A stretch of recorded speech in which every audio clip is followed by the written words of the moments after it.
Hello friends, how are you? This is Sergio Lara here, and today's lesson is quite a tricky exercise, and this one is going to be in a couple of strings.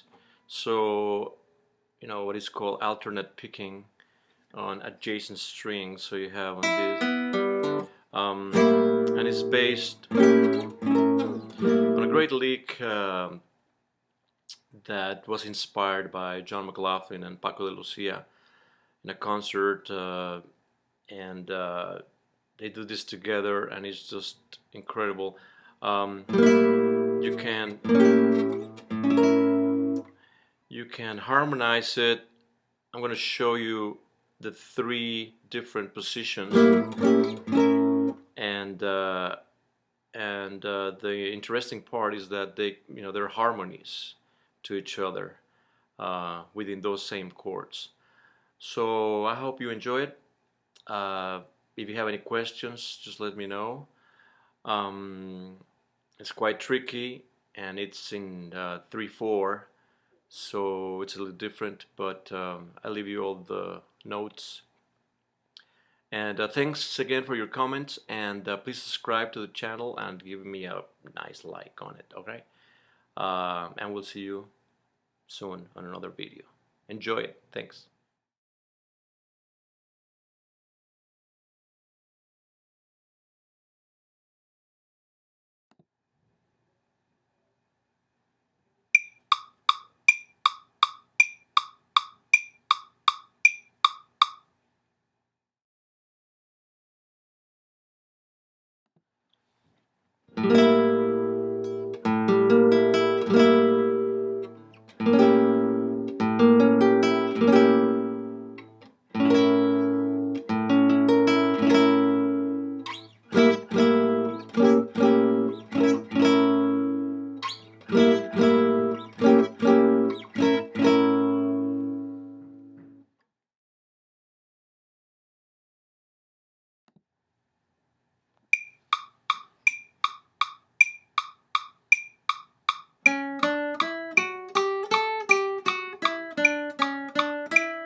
Before I go, I'd like to tell you about this guitar that it's a 1993 custom-made Pedro Maldonado from Malaga, Spain, and it's a beautiful instrument. This has been my main guitar. Look at that beautiful fleur-de-lis headstock.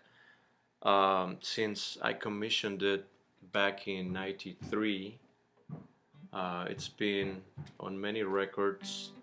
This is the original from Guitarras Hermanas, uh, the album by Lara Reyes, my previous band, back in '93, '94. And we commissioned these two guitars together, and this is one of them. Unfortunately, the other one got stolen, so this is the soul sister. And the story goes, I went to see a concert by Struns and Farah. I have been friends with Jorge Struns for many years. Since the '80s, we started corresponding. Um, Back when there was no email and it was just letters. And I went to see them and in a concert, and he was playing his Maldonado, which was the original Maldonado that he ordered. Apparently, you know, guitar geeks, we talk to each other about instruments, about strings, about different things that we do. And back then, it was very hard to find a flamenco guitar with a cutaway.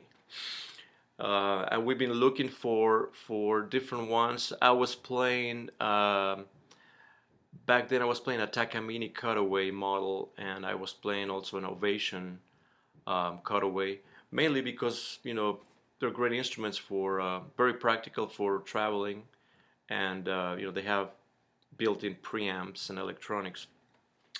And so, but there's nothing like a beautiful handmade guitar. And so what Jorge told me was that he had been looking for a flamenco cutaway guitar, and he approached different builders, and nobody was really not necessarily interested in building one, but they just didn't have the knowledge to take the task on a custom order, except for Maldonado, except for Pedro Maldonado. So what Jorge did is he sent him the plantilla, which is the shape of the Takamine guitar that he was playing, which was one of the 132 SC models, and he sent Maldonado the shape in a piece of paper, and the Maldonado just copied it. Of course, he did the cutaway different here because, as you can see, it's not flush with the neck. So he came up with the idea of this block here, which now I think they've changed. Now they do it flush. Don Pedro is retired now, and his son Luis Miguel Maldonado is the one in charge now. You can contact him there, on their website. I'll leave you their website, down here in the information. But so anyway, so Jorge commissioned two guitars, and the original two guitars that the one that he was playing, and another spare one. And Ardeshir Farah also had one that used to belong to another player, and he had it. So that's why the original two Maldonado players were, Jorge and Ardeshir playing their custom Maldonados. And then when Jorge gave me the information, I called Maldonado and I told him that I wanted to order um, 2 guitars. And actually, it was 4 guitars. We ordered 4 guitars. We ordered 2 Blancas, 2 Cypress ones, and 2 Negras, 2 Brazilian rosewood Negras. And and I was able to send him my hands, especially the left hand, so he can shape the neck to my measurements, and to choose my rosette. And now this guitar has had a lot of pickups. He's got a Fishman, um, you know, first generation, actually, because it's the one with no battery. I don't like batteries in guitars, but and I use a preamp. I have to use a preamp anyway. So anyway, so this guitar has been on the road, and it's been on pretty much every album that I've done since then, since the very first um, Lara Reyes record, and all the 7 Lara Reyes, and then all my albums. I don't play this live anymore, mainly because first I don't want to travel with it, and secondly because I'm used to playing the acoustic electric, ready Godin Multiac SA, which is nylon SA, which is my favorite, uh, just for practical reasons basically. And Godin's a great brand, great company, very supportive. But anyway, so this is the story about my beautiful lone sister Pedro Maldonado flamenco cutaway guitar. Thank you.